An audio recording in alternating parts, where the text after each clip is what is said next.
ನಮಸ್ಕಾರ, ಶುಭ ಸಂಜೆ ಪ್ರೀತಿಯ ವೀಕ್ಷಕರೆಲ್ಲರಿಗೂ ಸಂಕಲ್ಪ ಸುದ್ದಿ ಕಾರ್ಯಕ್ರಮಕ್ಕೆ ಆತ್ಮೀಯ ಪ್ರೀತಿಯ ಸ್ವಾಗತ ಹೇಳ್ತಾ ಇರೋದು ನಾನು ಅನುಷಾ.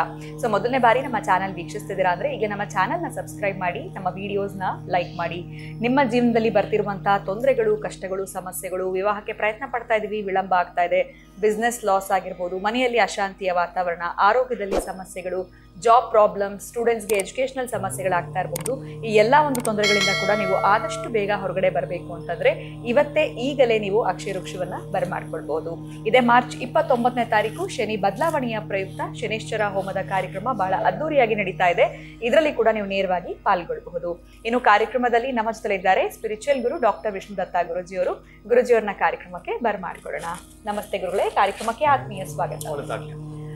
ಇನ್ನು ರಾಹು ಗ್ರಹ ನಮ್ಮ ಜಾತಕದಲ್ಲಿ ಸರಿ ಇಲ್ಲ ಅಂತಂದ್ರೆ ಯಾವ ರೀತಿಯಾಗಿರುವಂತಹ ಸಮಸ್ಯೆಗಳಿಗೆ ನಾವು ಈಡಾಗ್ತೀವಿ, ಯಾವ ರೀತಿಯಾಗಿರುವಂತಹ ಯಂತ್ರದ ರಚನೆಯನ್ನ ಮಾಡಿಕೊಂಡು ಅದಕ್ಕೆ ನಾವು ಸ್ವಲ್ಪ ಶಕ್ತಿನ ತುಂಬಬಹುದು ಅಥವಾ ಆ ಸಮಸ್ಯೆಯಿಂದ ಹೊರಗಡೆ ಬರ್ಬೋದು. ಓಂ ವಿಶ್ವಸ್ಮೈ ನಮಃ.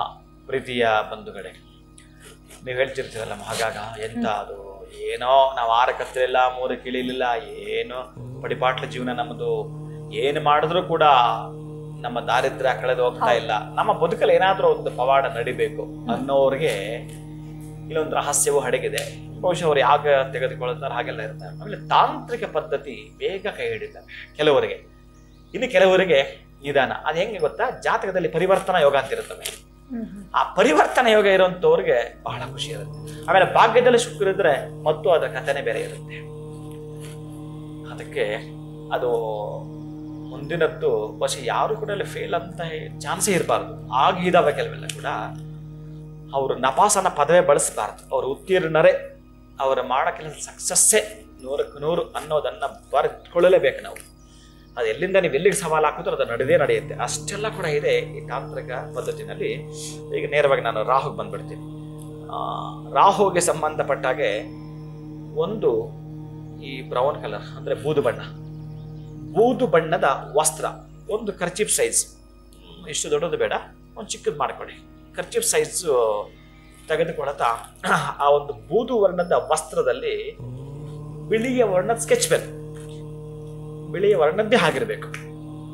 ಅದು 1-2 ತಗೊಳ್ಳೋದ, ಮತ್ತೆ ಅದು ಅಂಟಿಲ್ಲ ಅಂದ್ರೆ ಮತ್ತೆ ನೀವು ಮಾಡ್ಬೇಕಾಗತ್ತಲ್ಲ. ಹೇಗಾದ್ರೆ ನೀಟಾಗಿ ಅದನ್ನ ಒಂದು ತಟ್ಟೆಗೆ ಹಾಕೊಳ್ತಿರೋ ಅಥವಾ ಒಂದು ಪ್ಯಾಡ್ಗೆ ಹಾಕೊಳ್ತಿರೋ ಅದನ್ನ ಮಾಡ್ಕೊಳ್ತಾ ನೀವು ಈಗ ನಾನು ಕೊಡ್ತಕ್ಕಂಥದ್ದು ಏನಿದೆಯೋ ಆ ಒಂದು ರಾಹುವಿನ ಮಂತ್ರ ಕರೆಕ್ಟಾಗಿ, ರಾಹುವಿನ ಸಂಖ್ಯೆಗಳು ಕರೆಕ್ಟಾಗಿ ಬರೆದಿಟ್ಕೊಂಡು ಆ ರಾಹುವಿನ ಮಂತ್ರ ಹೇಳ್ಕೊಳ್ತಾ ಬನ್ನಿ. ಯಾಕೆ ನಾನು ಇದನ್ನು ಹೇಳ್ತೀನಿ ಅಂತಂದ್ರೆ, ಮತ್ತೊಂದು ಇಲ್ಲೇ ಇದೆ, ನೀವು ಬರೆದು ಆದ್ಮೇಲೆ ಆ ಸಂಖ್ಯೆಗಳೆಲ್ಲ ಕೂಡ ರಾಹು ಮಂತ್ರ ನೀವು ಒರಿಜಿನಲ್ ಆಗಿ ಹೇಳ್ತೀನಿ ಅಂತಂದ್ರೆ 103 ಸಲ ಹೇಳಬೇಕು. 103 ಸಲ ಹೇಳಿ ಅವನ ಸಂಖ್ಯೆ ನೀವು 4ಕ್ಕೆ ತಗೊಳ್ಬೇಕು ಅಂತಂದ್ರೆ ಒಟ್ಟಾರೆ ಮಧ್ಯದಲ್ಲೊಂದು 0 ಆ ಕಡೆ ಬರ್ತೀನಿ ಅಂತಂದ್ರೆ ಮಾಡುವಂತ ಪದ್ಧತಿ ಇದಾಗಿರುತ್ತೆ. ಬಹಳ ಪ್ರಮುಖವಾಗಿರತಕ್ಕಂತಹ ಘಟ್ಟವನ್ನ ಎಲ್ಲಿಂದ ನೀವು ಎಲ್ಲಿಗೆ ತೆಗೆದುಕೊಂಡು ಹೋದ್ರೂ ಕೂಡ ರಾಹುವಿನ ಕೃಪೆ ಯಾರಿಗ ಆಗುತ್ತೆ ಅಂತಂದ್ರೆ, ರಾಹು ಯಾರ ಜಾತಕದಲ್ಲಿ ತುಂಬಾ ಚೆನ್ನಾಗಿರತಕ್ಕಂಥದ್ದು ಇರುತ್ತೋ, ರಾಹುವಿಗೆ ಸಂಬಂಧಪಟ್ಟ ಕ್ಷೇತ್ರಗಳು ಅಂತ ಏನ್ ಹೇಳ್ತಾರೋ, ಉಚ್ಚಸ್ಥಾನ ಅಂತ ಏನ್ ಹೇಳ್ತಾರೋ, ಕೆಲವು ಕಡೆ ಋಷಭ ಅಂತ ಹೇಳ್ತಾನೆ, ಕೆಲವು ಕಡೆ ಮಿಥುನ ಅಂತ ಹೇಳ್ತಾನೆ, ಇನ್ನ ಅವನಿಗೆ ಕೇತು ಸಂಬಂಧಪಟ್ಟ 7th ಹೌಸ್ ಇದ್ದೇ ಇರ್ತಾನೆ. ಈ ಕಾಂಬಿನೇಷನ್ ಸೆಟ್ ಮಾಡಿ ಬಹುಶಃ ಇಲ್ಲಿ ನೀವು ಹಿಂಗ್ ಲೆಕ್ಕ ಹಾಕೋಬೇಕು. ನಮ್ಮ ಜಾತಕ ಎಲ್ಲ ನೋಡಕ್ಕೆ ಬಂದಿಲ್ಲ ಅಂತಂದಾಗ ನಮ್ಮ ಜೀವನ ಪರ್ಯಂತ ದುಡಿದಿದ್ದೇ ಆಯ್ತು, ನಮ್ಮ ಜೀವನ ಪರ್ಯಂತ ದಾರಿದ್ರ್ಯವೇ ನೋಡಿದ್ದಾಯ್ತು, ನಮ್ಮ ಜೀವನ ಪರ್ಯಂತ ಕಷ್ಟಗಳೇ ನೋಡಿದ್ದಾಯ್ತು, ನಮ್ಮ ಜೀವನ ಪರ್ಯಂತ ಅವಮಾನಗಳೇ ಕಂಡಿದ್ದಾಯ್ತು, ನಮ್ಮ ಜೀವನ ಪರ್ಯಂತ ನೋವು ಇದೇ ನೋಡಿದ್ದಾಯ್ತು ಅನ್ನೋರಿಗೆ ಒಂದಷ್ಟು ಮಿರಾಕಲ್ ಸಕ್ಸಸ್ ಅನ್ನೋದ ಕಡೆ ಬರೋಣ ಅಂತಂದ್ರೆ, ಅದಕ್ಕೆ ನಾನು ಹೇಳ್ತೀನಿ ಅಷ್ಟು ಸಲ ನೀವು ಮಾಡ್ತಾ ಬನ್ನಿ ಅಂತಕ್ಕಂಥ. ಇಲ್ಲಿ ಬೇರೆ ಇದ್ದಾವೆ, ಅದನ್ನ ಬಿಟ್ಟು ನಾನು ರಾಹುಗೆ ಸಂಬಂಧಪಟ್ಟದ್ದನ್ನು ನಿಮ್ಗೆ ಸ್ವಲ್ಪ ವಿಶ್ಲೇಷಣೆ ಮಾಡಿ ಹೇಳೋದಾದ್ರೆ, ಆ ಬೂದು ವರ್ಣದ ವಸ್ತ್ರದಲ್ಲಿ ಆ ಸಂಖ್ಯೆಗಳನ್ನ ಬರೆಯುವಂಥದ್ದು. ಇನ್ನ ಆನೆಯ ನೀವೆಲ್ಲಾದ್ರೂ ಇದಕ್ಕೆ ಹೋಗ್ಬೇಕು, ಎಲ್ಲಿ ಈ ಕಾವೇರಿ ಭವನ ಅಂತ ಏನಿದೆಯಲ್ಲ, ಅದಕ್ಕೆ ಸರ್ಕಾರಕ್ಕೆ ಸಂಬಂಧಪಟ್ಟ ಕೆಲವು ಥಿಂಗ್ಸ್ ಅವರೇ ನಿಮಗೆ ಕೊಡ್ತಾರೆ. ಅದನ್ನ ನೀವು ಅಲ್ಲಿ ಅವರಿಂದ ಕೊಟ್ಟಿರೋ ರೆಸಿಪ್ಟ್ ಪ್ರಕಾರ ತೆಗೆದುಕೊಳ್ತೀನಿ ಅಂತಂದ್ರೆ, ಆನೆಯ ದಂತದಿಂದ ಮಾಡಿರತಕ್ಕಂಥ ಒಂದು ಪೆಟ್ಟಿಗೆ, ಅದು ಆನೆ ದಂತದಿಂದ ಮಾಡಿರ್ತಾರೆ. ಒಟ್ಟಾರೆ ಒಂದು ಸಣ್ಣದಾಗಿರ್ತಕ್ಕಂಥ ಪ್ಲೇಟ್ ಟೈಪ್ ಆದ್ರೂ ಸರಿನೇ ಆನೆ ದಂತದಿಂದ ಮಾಡಿರಬೇಕು. ಒಟ್ಟಾರೆ ಈ ಕಡೆ ಒಂದು ಆನೆಯ ಒಂದು ದಂತದ ಚೂರು, ಈ ಮೇಲೆ ಒಂದು ಆನೆ ದಂತದ ಚೂರು. ಮತ್ತೆ ನೀವು ಎಲ್ಲೋ ಒಂದು ಕಡೆ ಬೇರೆ ಕಡೆ ನೀವು ಪ್ಲಾನ್ ಮಾಡಕ್ ಹೋಗ್ಬೇಡಿ, ಅಲ್ಲೇ ತೆಗೆದುಕೊಳ್ತಾರೆ, ಲೀಗಲ್ ಆಗಿ ಅದನ್ನ ತೆಗೆದುಕೊಳ್ಳುವಂತ ಪ್ರಯತ್ನವನ್ನ ಮಾಡಿ. ಈ ವಸ್ತ್ರವನ್ನ ಅದ್ರ ಒಳಗಡೆ ಮಡಚಿಡಬೇಕು. ಅದಿಲ್ಲ ಅಂತಂದ್ರೆ ಬೇರೆ ಸಣ್ಣದು ಯಾವ್ದಾದ್ರೂ ಒಂದು ಮರದ ಪೆಟ್ಟಿಗೆಯನ್ನು ಮಾಡಿರತಕ್ಕಂಥ ಆಪ್ಷನ್ ಕೊಡ್ತಾ ಇದ್ದೀನಿ. ಇದು ಬಹಳ ಅದ್ಭುತ ಕೊಡುತ್ತೆ ಬಿಡಿ. ಅದು ನಿಮಗೆ ಕೊಡುವಂಥ ಸ್ಪೀಡೇ ಬೇರೆ ಇರುತ್ತೆ. ಆ ವಸ್ತ್ರದಲ್ಲಿ ಆ ಸಂಖ್ಯೆಗಳು ಬರೆಯತಕ್ಕಂತಹದ್ದು, ಅದು ಕೂಡ ಶುಕ್ರನ ಹೋರಾ ಟೈಮಲ್ಲೇ ಬರೆಯಬೇಕು. ಶುಕ್ರನ ಹೋರಾ ಟೈಮಲ್ಲಿ ನೀವು, ನಾನು ಹೇಳಿದ್ದೀನಿ ಈಗಾಗಲೇ ನಿಮಗೆ ಎಷ್ಟೋ ಸಲ, ಹಿಂದೂ ಕ್ಯಾಲೆಂಡರ್ ತೆಗೀರಿ, ಶುಕ್ರನ ಹೋರಾ ಗಮನಿಸಿ ನೀವು, ಅಥವಾ ಶುಕ್ರವಾರ 6 ರಿಂದ 7 ಗಂಟೆಗೆ ಬರೆದ್ರೂ ಕೂಡ ಆ ಸಂಖ್ಯೆಗಳನ್ನು ಬರೆಯೋದು. ಈ ಪೆಟ್ಟಿಗೆಯಲ್ಲಿ ಇರ್ತಕ್ಕಂತಹದ್ದು. ಇಲ್ಲಿ ಪಚ್ಚ ಕರ್ಪೂರವನ್ನ ಸ್ವಲ್ಪ ಹಾಕಬೇಕು. ಒಂದು ಸ್ಟೋನ್ ನಿಮಗೆ ಸಾಧ್ಯ ಆದರೆ ಎಸೋನೆಟ್ ಅಂಡ್ ಕ್ಯಾಟ್ಸ್ 2 ಹಾಕಿ, ಎಸೋನೆಟ್ ಅಂಡ್ ಕ್ಯಾಟ್ಸ್ ಅಂಡ್ ಡೈಮಂಡ್ 3 ರತ್ನಗಳು ಅದರೊಳಗಡೆ ತುಂಬತಕ್ಕಂತಹದ್ದು.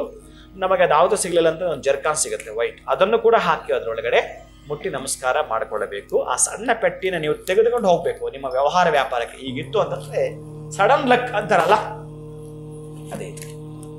ನಾನು ಯಾವತ್ತೂ ಲಾಟ್ರಿ ತಗೊಂಡ ಗುರುಗಳೇ ಹೊಡಿಲಿಲ್ಲ ಅಂತಂದ್ರೆ ಇದನ್ನ ಇಟ್ಕೊಂಡ್ಮೇಲೆ ಆಪ್ಷನ್ ಇಲ್ಲ, ಅವಾಗ ಕೊಡ್ಲೇಬೇಕು ನಿಮಗೆ. ಹಾಗಿರುತ್ತೆ ಇದು. ಅಂತಹ ಚಮತ್ಕಾರ ಜನಕ, ಇದು ಚಮತ್ಕಾರ ಜನಕ ಈ ವಸ್ತ್ರ. ಅಂತಹದ್ದು ಅದ್ಭುತ ಸೃಷ್ಟಿ ಮಾಡಿಕೊಡುತ್ತೆ. ರಾಹುವನ್ನ ನೀವು ಅಷ್ಟು ಪ್ರೀತಿ, ನೀವು ದೊಡ್ಡ ದೊಡ್ಡ ಇದಾರಲ್ಲ, ಯಾರನ್ನ ನಾನು ಹೇಳ್ಬೇಕು ಅಂತಂದ್ರೆ ಒಂದಷ್ಟು ರಾಜಕೀಯ ನಾಯಕರನ್ನ ಹೇಳ್ಬೇಕು ನಾನು. ಅವರೆಲ್ಲ ದೊಡ್ಡ ಮಟ್ಟಕ್ಕೆ ಬೆಳೆದಿದ್ದಾರೆ ಅಂದ್ರೆ ರಾಹುವಿನ ಕೃಪೆಯಿಂದಲೇ. ಈಗೆಲ್ಲ ಮಾಡೋರಿಗೆ ಬೇರೆ ಇರುತ್ತೆ. ಇಲ್ಲಿಗೆಲ್ಲ ನೀವು ದೊಡ್ಡ ಮಟ್ಟಕ್ಕೆ ಬೆಳೀತೀರ ಅಂತಂದ್ರೆ ರಾಹುವಿನ ಕೃಪೆಯೇ ಆಗಬೇಕು. ಅದಕ್ಕೆ ಈ ತಂತ್ರವನ್ನ ಬಳಸಿ ಆ ವಸ್ತ್ರ ನಿಮ್ಮ ಹತ್ರ ಇಟ್ಕೊಳ್ತಕ್ಕಂತಹದ್ದು. ಆಮೇಲೆ ಪ್ರತಿನಿತ್ಯ ತೆಗೆಯೋದು, ಎಲ್ಲಾದ್ರೂ ಒಂದು ಪುಸ್ತಕದ ಮೇಲೆ ಇಟ್ಕೊಳ್ಳೋದು, ಒಂದು ಪ್ರೇಯರ್, ರಾಹುವಿನ ಮಂತ್ರ, ಓಂ ರಾಮ್ ರಾಹವೇ ನಮಃ ಅಂತ ಹೇಳ್ತಿರೋ, ಅಥವಾ ನಮಗೆ ಟೈಮ್ ಇದೆ ಅಂತಂದ್ರೆ ಅರ್ಧಕಾಯಂ ಮಹಾವೀರ್ಯಂ ಚಂದ್ರಾದಿತ್ಯ ವಿಮರ್ದನಂ ಸಿಂಹಿಕ ಅಗರ್ಭ ಸಂಭೂತಂ ತಂ ರಾಹುಂ ಪ್ರಣಮಾಮ್ಯಹಂ, ಅಥವಾ 108 ಸಲ ರಾಹು ಅಷ್ಟೋತ್ರ ಹೇಳ್ತಿರೋ ಅದು ಖುಷಿನೇ. ಹೇಳಿಬಿಟ್ಟು ಮತ್ತೆ ನಮಸ್ಕಾರ ಮಾಡ್ಕೊಳ್ತಾ ಇಡಿ. ನಾನು ಧೂಪ ದೀಪ ಎಲ್ಲ ಹಾಕ್ತೀನಿ ಆನಂದಗಾಗಿ. ಇಷ್ಟು ಮಾಡಿದ್ರೆ ಪ್ರತಿಫಲ ಇದೆ. ಮತ್ತು ಪ್ರತಿಫಲ ಪಡ್ಕೊಳ್ತೀನಿ ಅಂದ್ರೆ ಒಂದಷ್ಟು ಧೂಪ ದೀಪ ನೈವೇದ್ಯ ನೀರಾಜನ ಆ ಕ್ಲಾತ್ಗೆ ಮಾಡ್ತೀನಿ ಅಂತಂದ್ರು, ಆ ಪೆಟ್ರೋಲ್ಗೆ ಮತ್ತೆ ಇಟ್ಕೊಳ್ತೀನಿ ಅಂತಂದ್ರು, ಅಷ್ಟು ಚೆನ್ನಾಗಿ ಒಂದು ರಾಹುವಿನ ಕೃಪೆ ಆಗತ್ತೆ. ಗೊತ್ತಿಲ್ಲ ನಾವು ಎಲ್ಲಿ ಇದೀವೋ ಅಲ್ಲಿಂದ ನಾವು ಎಲ್ಲಿಗೆ ಹೋಗ್ಬೇಕು, ಮತ್ತೆ ಆಕಾಶಕ್ಕೆ ಎಣ್ಣೆ ಹಾಕೋದಲ್ಲ, ನಾವಿರೋ ಸ್ಟೇಜ್ ಯಾವುದು, ಇನ್ಯಾವ ಸ್ಟೇಜ್ಗೆ ನಾನು ಹೋಗ್ಬೇಕು ಅಂತ ಮನಸ್ಸಲ್ಲಿ ಸಂಕಲ್ಪ ಮಾಡಿಕೊಂಡು ನಿಮ್ಮ ಹಸ್ತವನ್ನ ಆ ವಸ್ತ್ರದ ಮೇಲೆ ಇಟ್ಟು ನಮಸ್ಕಾರವನ್ನ ಮಾಡ್ಕೊಳ್ತಾ ಮುಂದುವರಿತೀನಿ ಅಂತಂದ್ರೆ ರಾಹು ಕೃಪೆ ಆಗುತ್ತೆ ನನ್ನ ಪ್ರೀತಿ. ಖಂಡಿತವಾಗ್ಲೂ ಗುರುಗಳೇ. ಸೊ ಲೈಫಲ್ಲಿ ಮಿರಾಕಲ್ಸ್ ಅಥವಾ ಪವಾಡಗಳು ಆಗಬೇಕು ಅಂತಂದ್ರೆ ರಾಹು ಕೃಪೆಗೆ ನಾವು ಹೇಗೆ ಪಾತ್ರರಾಗಬೇಕು ಅಂತ ತಿಳಿಸ್ಕೊಟ್ರಿ, ಯಾವ ಒಂದು ತಂತ್ರದ ಮುಖಾಂತರ ಅಂತ ಕೂಡ ತಿಳಿಸಿದ್ದೀರಾ. ಧನ್ಯವಾದಗಳು ತಮಗೆ. ನಮಸ್ಕಾರ. ಹರೇ ಶ್ರೀನಿವಾಸ. ಇನ್ನು ವೀಕ್ಷಕರು, ಇವತ್ತಿನ ವಿಡಿಯೋನ ಮುಗಿಸುವಂತಹ ಸಮಯ ಆಗಿದೆ. ನಮಸ್ಕಾರ.